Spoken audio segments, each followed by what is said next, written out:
Welcome to On the Other Hand. A special welcome to Sophist Chemist and the other new subscribers. I really wish YouTube would tell me your names, but that's life. In this video, I'm responding to a CGP Grey video on death and what gives life meaning. As with all response videos, it is encouraged to go watch the reference video so you can see the full context for yourselves. Links are in the description below. So, on to the original clip.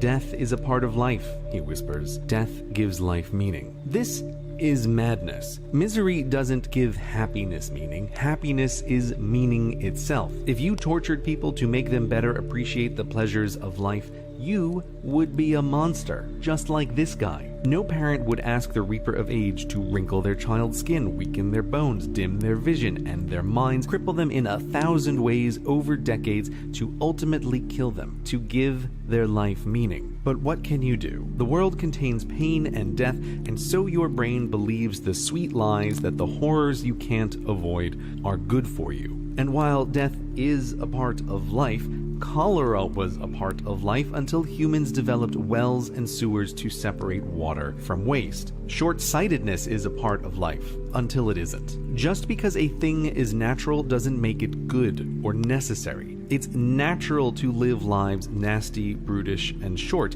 and it's natural for humans to look at what indifferent nature provides as the starting point, as a to-do list. Where humans focus, technology ever improves, and with that, the ability to make lives better ever improves. And just now, some basic tools with real promise to slow or halt the decay are becoming visible on the horizon, which raises the question, just how strong is the Reaper of Age? With enough time and attention, can humans craft these basic tools into shields and swords to keep him at bay?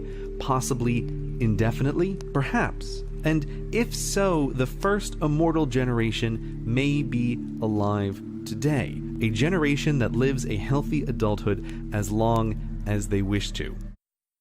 So, CGP Grey talks about how misery doesn't give happiness meaning, and then about how death is both bad and unnecessary.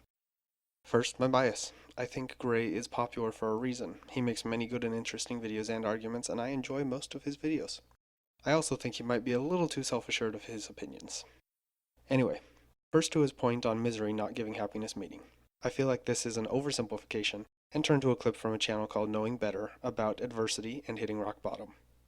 Jonathan Haidt's book, The Happiness Hypothesis, puts forward two versions of what he calls the adversity hypothesis. There's the weak version. Adversity can lead to growth and self-improvement. And then there's the strong version. In order to achieve the highest levels of growth and development, one must endure adversity. I personally agree with both, and I don't see them being at odds with each other. We all know someone who has never had anything bad happen to them. Maybe the worst thing is their dog died. And those people kind of suck, don't they? People who have been through adversity and either persevered or benefited from it are more empathetic and are generally happier. Some would also argue that they have more wisdom.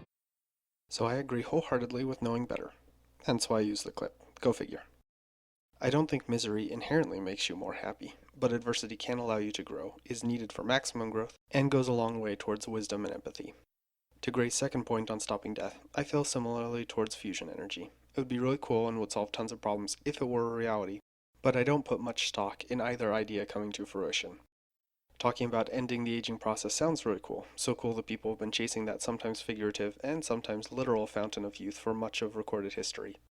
I can see why it sounds like a winner to invest in anti-aging research as early as possible to try to be in the generation that cheats death. For me though, I feel like the return on such an investment has pretty slim chances.